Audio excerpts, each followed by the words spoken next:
Good morning, how are you doing? How is the self-quarantine treating you?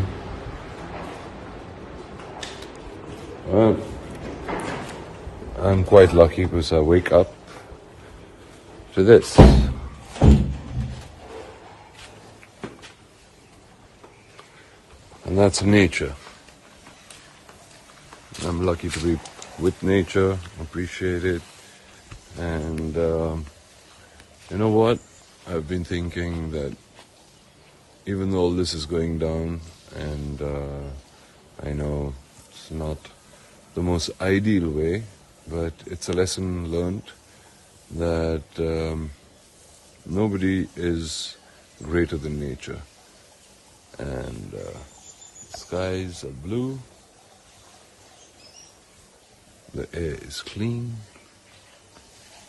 and maybe Earth needed some rebooting to do, and so we all are quarantined. And I'm a poet, and I didn't know it. Have a great day.